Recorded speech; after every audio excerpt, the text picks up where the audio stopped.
이 헤롯이 베드로를 죽이려고 했죠. 근데 하나님께서 베드로를 살리셨고요.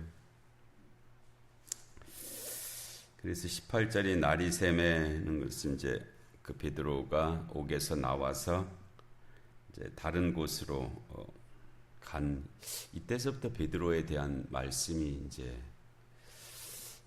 특별히 없죠. 예루살렘 공의에 잠깐 나타나기는 하지만은 하여튼 베드로가 그렇게 다른 곳으로 가고 나서 날이 샜죠. 근데 군인들은 베드로가 어떻게 되었는지 알지 못하여 적지 않게 소동했다. 이건 정말 놀랍죠. 예, 손에 쇠사슬을 묶고 있었던 사람들이고 또 밖에서 지키고 있었던 사람들이고 1차 관문, 2차 관문을 지키고 있었던 사람들이 다 있었는데 철문도 지키고 있는 사람이 있었을 것입니다. 근데 베드로가 그 길을 이제 통과해 갔잖아요. 그 길을 옥에서 나와서 쇠사슬이 이제 먼저 쇠사슬이 클러졌죠. 그리고 이제 옥문이 열렸고, 그리고 1차 관문이 열리고, 2차 관문이 열리고, 밖으로 통하는 쇠문이 열리고, 거기에 다 사람들이 간수들이 있었을 터인데, 그들이 알지를 못했다. 알지를 못한. 그래서 나중에 이제 알게 되고 나서야, 아침에 알고 되고 나서야 적지 않은 소동이 일어났다. 모른다는 것이 이상하지만 하여튼 그랬다는 거잖아요.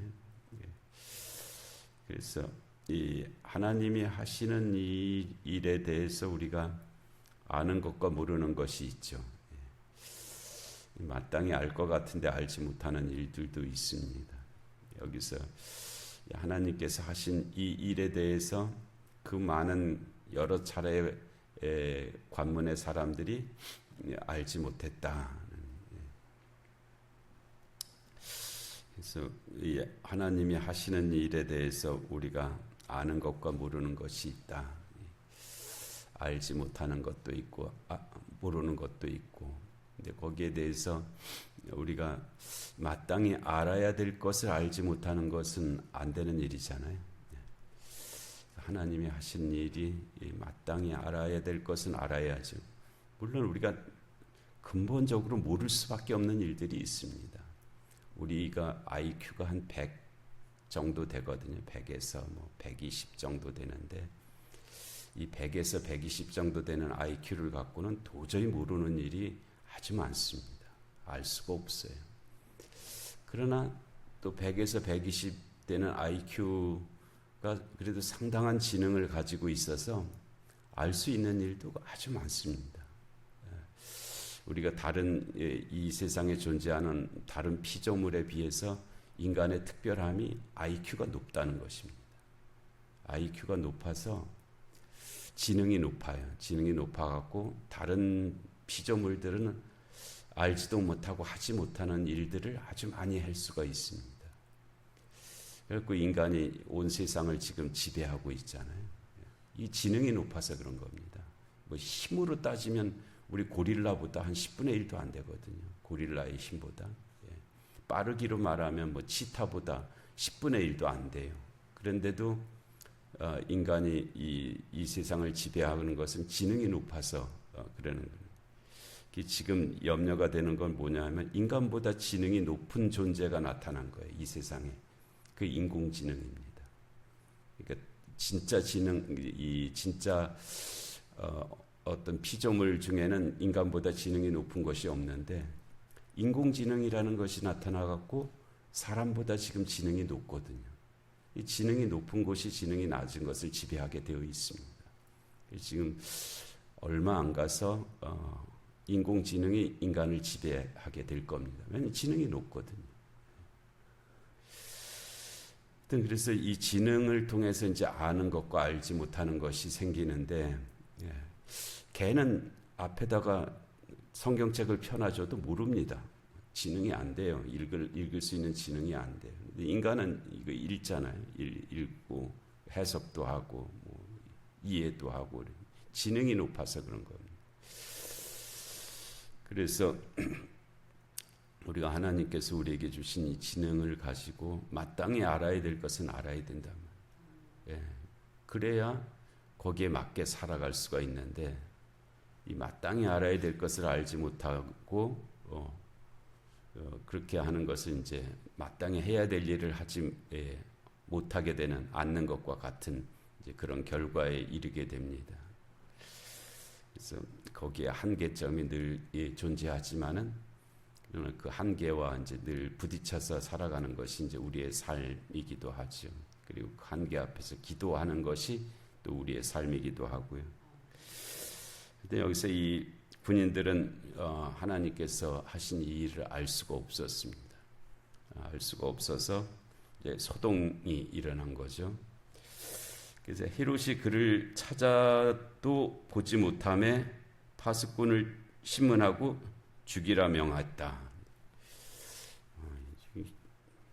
이게 사실 베드로를 이렇게 한 거는 헤롯이 한 거잖아요. 뭐 병사들이 한 일이 아니잖아요. 병사들은 그냥 지키라 해서 지킨 것뿐이지 이 일은 헤롯이 자기가 의사결정해서 한 일인데 그 일이 이렇게 되자 헤롯이 자기 책임은 지지 않고 그 모든 책임을 병사들에게 돌려서 그 병사들을 죽이라. 그리고 자기는 다른 데로 가버렸다. 가이사라로 가버렸다는 거예요. 이 헤롯 참 못된 사람입니다. 정말 못된 사람이죠. 물론 그가 정치적인 판단으로 베드로를 죽이는 것이 좋겠다. 이거는 그것도 이제 안 되는 일이잖아요. 잘못하는 일인데 뭐 정치적으로 그렇게 판단할 수 있었다고 그럴 수는 있죠. 100번 양보하면 뭐 그렇게 되니까 삶이란 정치라는 것이 이제 그런 결과도 만드는 것이니까 그렇긴 한데 그 과정에서 베드로가 그렇게 됐을 때 그 책임을 이 병사들에게 돌리고 자기는 쏙 빠져나가는 이 모습은 진짜 나쁜 거죠. 정말 나쁜 겁니다. 자기가 그렇게 했으면 책임을 자기가 져야지. 그 책임을 병사들에게 다 돌리고 마치 자기는 아무 문제가 없다는 듯이 그렇게 가고 있는 그런 모습이죠. 그래서 우리가 권한이 있으면 책임이 반드시 있는 것입니다. 그래서 내가 권한은 잘 행사해야 돼요. 그거 권한을 행사하지 않는 건 직무유기입니다. 하나님 앞에 우리들도 권한이 부여받은 게 있잖아요. 우리 지능이 120 정도 된다. 이거 권한이거든요. 우리가 일찍 믿었다. 이것도 권한입니다. 우리가 아는 것도 이거 다 권한. 내게 무엇을 할 수 있는 능력 이거 다 권한입니다. 나에게 돈이 얼마 있다. 이것도 권한이에요. 나에게 영향력이 있다. 이것도 권한입니다. 이 권한을 제대로 사용하지 않는 것 직무유기에 해당합니다. 그래서 그런 면이 한편으로 있고요. 그 다음에 이제 권한과 더불어서 책임이 있잖아요. 우리에게 주어진 책임들이 있는데 그 책임을 부인하는 것도 그것도 이제 마땅하지 않은 것이죠. 그래서 하나님 앞에 우리가 권한과 책임을 가지고 있는데 거기에 대해서 우리가 어떤 태도를 가지고 살아가느냐 하는 것이 그것도 믿음의 삶입니다. 그것이 물론 거기에 아주 율법적인 기계적인 그런 강요나 뭐 그런 것만 존재하는 것은 아니잖아요. 하나님께서 하시는 일을 그런 식으로 하시지 않는단 말이에요. 은혜의 방식을 통해서 그 모든 것을 이루어 가시는데 그래도 그 안에서 우리에게 주어진 그런 것들을 우리가 놓쳐서는 안 되죠. 이 헤롯은 자기가 갖고 있는 권한을 그렇게 사용했는데 책임은 하나도 안 지는 그런 모습을 지금 보이고 있습니다. 근데 사실은 이것이 그 당시에 그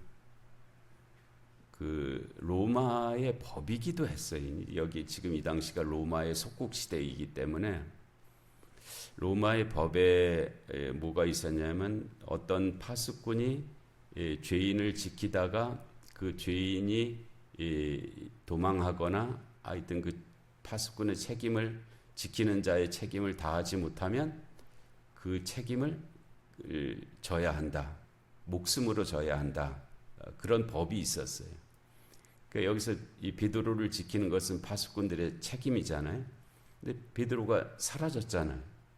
그러니까 너의 목숨으로 그 책임을 갚아라.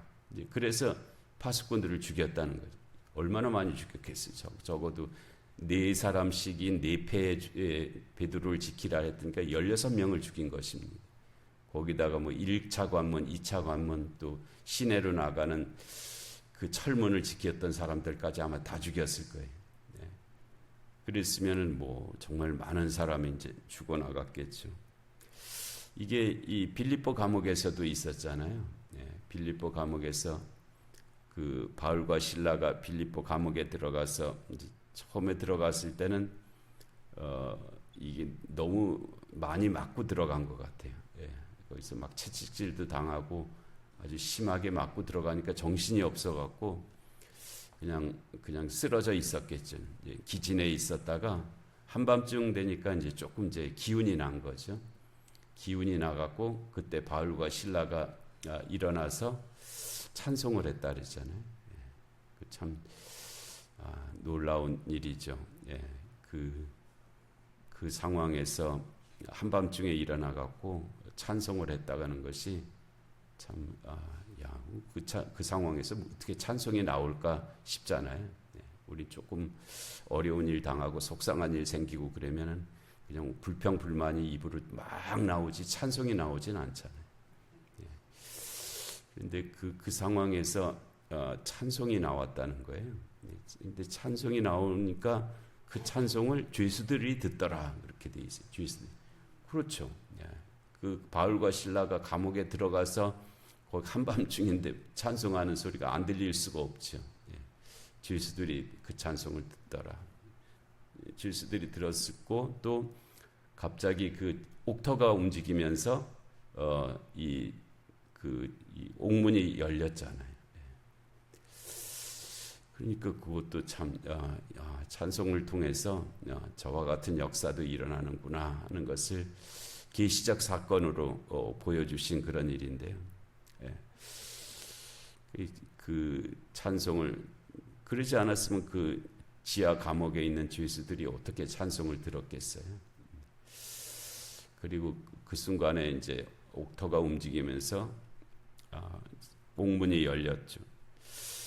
그리고 옥문이 열린 것을 보고는 빌립보 감옥의 그 간수가 와서는 어떻게 하려고 했어요? 자결하려고 했잖아요. 어차피 이 옥문이 열렸는데 죄수들은 도망갔을 거고 죄수들이 도망갔으면 나는 이제 조금 있어 날이 밝으면 끌려가서 이제 고문을 당하다가 죽임을 당할 것인데 차라리 그냥 내가 죽는 것이 낫겠다. 이제 그렇게 판단한 거죠. 거기서 괜히 고문 당하고 죽느니 어차피 죽을 건데 내가 그게 법이었기 때문에 그랬습니다. 조금 문책을 당하는 정도가 아니고 이 죄수들을 도망가게 하면 자기 목숨으로 그 대가를 치러야 되는 것이 법이었기 때문에 그 피할 수 없다고 생각해서 이제 자결하려고 그렇게 한 것이죠. 근데 그때 바울이 자결하려고 하지 마라. 우리 다 그냥 여기 있다라고 말을 했잖아요. 깜짝 놀랐죠. 옥문이 열렸으면 반드시 도망갔을 텐데 필연히 도망갔을 텐데 죄수들이 도망가지 않고 그대로 옥에 남아 있었다는 것은 이거는 믿기지 않는 일이었거든요. 그런 것을 통해서 빌립보 감옥의 그 간수가 이제 그 변화가 생겼잖아요. 그래서 바울을 데려다가 씻기고 뭐 그렇게 음식을 주고 그리고 또 그 과정에서 이제 믿음을 받아들이는 그런 일이 생겼죠. 그래서 처음에 빌립보에서 첫 신자가 되는 그런 역사가 이제 물론 그 루디아가 그런 일이 있었고요. 그리고 빌립보 간수가 그래서 아마도 빌립보 교회는 루디아하고 이 빌립보 간수하고 두 사람이 중심이 되어서 그 세워진 그런 교회였을 것입니다. 그래서 그와 같이 그 당시의 법 그게 이제 로마 법이었죠. 로마 법에 의해서 이 죄수들을 지켰던 이 간수들을 죽이라라고 명하니라라고 그랬어요. 근데 이제 이 법이 이제 그런 법이 있기는 했는데, 근데 이렇게 조금 읽히는 그런 의미가 있습니다. 뭐냐하면 하나님께서 우리에게 맡겨주신 영혼들이 있잖아요. 하나님께서 우리에게 맡겨주신 영혼들이 있는데 그 영혼들이 그렇게 세상으로 그냥 알 수 없는 곳으로 그렇게 가버리면 하나님이 뭐 이렇게 못된 분은 아니지만 거룩한 의미에서 그 책임을 우리에게 물으신다는 거죠. 그거 어딨냐? 그거 어딨냐? 처음에 가인이 아벨을 돌로 쳐 죽였잖아요. 그때 하나님께서 가인에게 와서 하신 말씀이 있잖아요. 네 아우 아벨이 어디에 있느냐라고 물으시잖아요. 가인이 대답을 그렇게 했어요. 모릅니다. 내가 내 아우를 지키는 자니까 이렇게 대답을 했죠. 못된 대답이거든요. 근데 우리에게 맡겨주신 영혼들이 있는데 우리가 그들이 어디로 갔는지도 모르고 뭐 그들이 영적인 죽음의 상태로 갔다면 그 책임을 우리에게 물으신다 그랬어요. 그래서 이 말씀 읽을 때마다 우리 교회에 왔던 사람 중에 그렇게 간 사람들도 있는 것 같은데 참 두려운 일이다라는 생각. 또 나로 인해서 낙심해서 교회 안 다니는 사람이 있다면은 그것도 큰 일이죠. 그래서 어떤 모양으로든지 하나님께서 나에게 맡겨주신 영혼들이 있는데 그 영혼들이 그렇게 알지 못하게 세상으로 가는 그런 일이 되어서는 안 되겠다 하는 그런 말씀도 이렇게 느껴지는 그런 말씀이고요. 하여튼 헤롯은 유대를 떠나 가이사라로 내려가서 머무니라. 유대인들에게 볼 면목이 없잖아요. 베드로 죽이겠다고 자기가 약속했는데 안 됐으니까 유대에 남아있지 못하고 가이사라야 100km 정도 되는 거리거든요. 거기 가서 지금 이따가 내일 드릴 말씀인데 그 벌레에 먹여서 충이 맞아서 죽었다. 이렇게 이제 헤롯은 됩니다. 하나님의 거룩한 역사 가운데 우리의 삶이 그 안에서 함께 하시는 줄로 믿습니다. 은혜로우신 하나님 아버지, 오늘 귀한 새벽 저에게 허락하시고 하나님 또 이 계시적 사건들을 통해서 우리에게 주시는 교훈의 말씀을 듣습니다. 하나님 간곡한 당부의 말씀 가운데 저희가 더 하나님의 뜻을 깨달아 알게 하시고 또 기꺼이 하나님 힘써 그 뜻에 감당하는 저희들의 삶이 되게 하여 주시옵소서. 영육간의 공고한 한우들을 긍휼히 여겨 주옵시고 이 나라 이 민족 가운데 주님의 공의와 정의가 임하게 하여 주옵시고 전쟁과 기근과 질병과 재난의 땅들 가운데 주의 긍휼하심이 함께하여 주시옵소서. 또 수련회를 다녀온 모든 학생들에게 은혜가 은혜되는 역사가 있게 하여 주옵시고 또 오늘 수술하는 학생에게도 은혜를 베풀어 주시어서 또 모든 일들이 하나님 어려운 일이 변해서 은혜의 역사가 이루어지는 그런 과정이 되게 하여 주시옵소서. 하나님 그 가정에도 하나님 주의 긍휼하심이 함께하여 주시옵소서. 또한 하나님 아버지 이 새벽 기도 가운데도 은혜의 은혜를 더하여 주시기를 간절히 비옵고 예수님의 이름으로 기도하옵나이다. 아멘.